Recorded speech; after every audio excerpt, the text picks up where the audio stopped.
Hello hi welcome to Cooklass kitchen. இன்றைக்கி நம்ம கிச்சனில் ஒரு சூப்பரான ரெசிபி தான் பார்க்க போகிறோம். ஜவ்வரிசி ஹல்வா. இது உங்களுக்கு ரொம்ப சிம்பிளான ரெசிபி தான், ஆனால் டேஸ்ட்டு சூப்பராக இருக்கும். ஹல்வா எப்படி இருக்குமோ அதே டேஸ்ட்டில் அதே மாதிரி ரொம்ப சூப்பராக இருக்கும். வாங்க எப்படி செய்கிறதுன்னு பார்க்கலாம். இப்போ நம்ம இந்த மாவு ஜவ்வரிசி சொல்லுவோம் இல்லையா, அந்த ஜவ்வரிசி தான் நான் எடுத்து ஒரு கப் அளவு நல்லா ஊற வச்சு எடுத்துட்டேன். ஒரு 5 hours கிட்ட இது நல்லாவே ஊறிடுச்சு.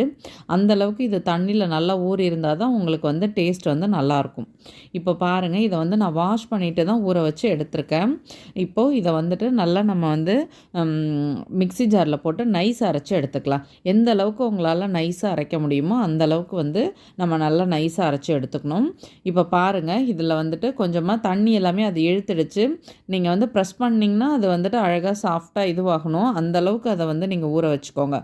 மினிமம் ஒரு 5 hours ஊற வச்சுட்டிங்கன்னா நல்லாயிருக்கும்.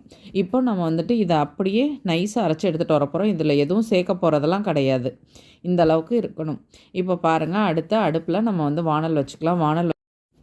வானல் வச்சுட்டு நம்ம ஒரு 2லேருந்து 3 டேபிள் ஸ்பூன் அளவு நெய் சேர்த்துக்கலாம். இப்போது நெய் நல்லா சூடானதுக்கப்புறம் நம்ம எடுத்து வச்சுருக்க முந்திரி, பாதாம் இது ரெண்டுத்தையும் இதில் போட்டு நல்லா கோல்டன் ப்ரௌனாக வறுத்து எடுத்துக்கலாம். இது வறுத்து எடுத்ததுக்கப்புறம் நம்ம இந்த அரைச்சி வச்சுருக்க ஜவ்வரிசி இருக்கு இல்லையா, அது இதில் சேர்த்துக்க வேண்டியதான். நீங்கள் செய்யும் பொழுதே நல்ல ஒரு அடிகனமான பாத்திரம் இல்லை நான்ஸ்டிக் அது மாதிரி செஞ்சிங்கன்னா உங்களுக்கு அது ஒட்டாத வரும். ஸோ கொஞ்சம் கனமான வானலாக வச்சுக்கிட்டிங்கன்னா நல்லாயிருக்கும். இப்போ இந்த நெய்யில் நம்ம இந்த ஜவ்வரிசியை சேர்த்ததும், இப்போ ஜவ்வரிசி நல்லா ஒயிட்டாக இருக்குது இல்லையா, நம்ம கிண்ட அது நல்லா கிளாஸியாக மாறி வரும். அந்த சூடு ஏறும் பொழுது அது அப்படியே நல்லா மாறி வரும். ஸோ அது வரைக்கும் நம்ம பொறுமையாக நம்ம இதை வச்சு நல்லா கிண்டி விட்டுட்டே இருக்கணும். ஹையில் வச்சு செய்ய வேண்டாம், சிம்மில் வச்சு பொறுமையாக செஞ்சோம்னா அது எல்லாமே டோட்டலாக நமக்கு அது மாறி வந்துடும். இப்போ பாருங்கள், இந்த நெய்யெல்லாம் உள்ளே இழுத்துட்டு இந்த மாவு இப்போ அங்கங்கே கொஞ்சம் கொஞ்சம் தான் இருக்குது, மீதி எல்லாமே ஓரளவுக்கு அது வெந்துடுச்சு. அதனால தான் அது அந்த ஒயிட் கலர்லேருந்து மாறிடுச்சு. இப்போது இதை நம்ம நல்லா கிளறி விட்டோம்னா நெய் எல்லாமே இந்த ஜவ்வரிசி மாவோடு போயிடும். கொஞ்சம் நேரம் ஒரு 10-15 நிமிஷத்து வேலை தான்.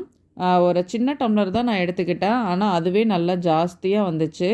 இப்போ பாருங்கள், இது மாதிரி இப்போ நெய்யோடு எல்லாமே ஒன்றா கலந்துடுச்சு. கலந்ததுக்கப்புறம் நான் எந்த அளவுக்கு ஜவ்வரிசி எடுத்துக்கிட்டனோ அதிலிருந்து ஒரு 1.5 மடங்கு அளவு நாட்டு சர்க்கரை தான் நான் சேர்த்துருக்கேன். நீங்கள் வெல்லம் இருந்தால் கூட சேர்த்துக்கோங்க. என்கிட்ட நாட்டு சர்க்கரை இருந்தது, அதனால் நான் இதை எடுத்துக்கிட்டேன். இப்போ பாருங்கள், இதை எடுத்து இந்த மாவோடு நம்ம சேர்த்து கிண்டும் பொழுது அது அழகாக நம்ம மாவோட ஒன்று சேர்ந்து கலர் எல்லாமே சூப்பராக மாறி வந்துடும். கொஞ்ச நேரம் நீங்கள் கிளறிக்கிட்டே இருக்கணும், அவ்வளோதான். கைவிடாமல் கிளறினீங்கன்னா அடி பிடிக்காது. அதுக்காக தான் நான் ஃபஸ்ட்டே சொன்னது கனமான பாத்திரம்னு சொல்லிட்டு. இப்போ பாருங்கள், இது எல்லாத்தையுமே நம்ம நல்லா மிக்ஸ் பண்ணியாச்சு. இப்போது கொஞ்சமாக ஏலக்காய் இதில் தட்டி சேர்த்துக்கலாம். சேர்த்துட்டு இப்போ பாருங்கள், நல்லா கலந்து விடலாம். அந்த சட்டியில் ஒட்டாத இந்த மாவு எல்லாமே ஒன்று சேர்ந்து வரும். அந்த ஸ்டேஜில் நம்ம இறக்கிட வேண்டியதான். இப்போ நம்ம இந்த முந்திரி, பாதாம் எல்லாம் ரெடி பண்ணி வச்சுருக்கோம் இல்லையா, அதை இதில் கொஞ்சம் நேரம் ஒரு ஆற விட்டுட்டு அதுக்கப்புறம் சேர்த்திங்கன்னா நல்லா கிறிஸ்பாகவே இருக்கும். ஸோ ஒரு 10 நிமிஷம் நான் ஆற விட்டுட்டு அதுக்கப்புறம் இந்த முந்திரி, பாதாம் எல்லாம் அதில் சேர்த்துட்டேன். இப்போ பாருங்கள், இது நல்லா மிக்ஸ் ஆகிடுச்சு. இப்போ நம்ம பவுலில் மாற்றிட்டு பார்க்கலாம்.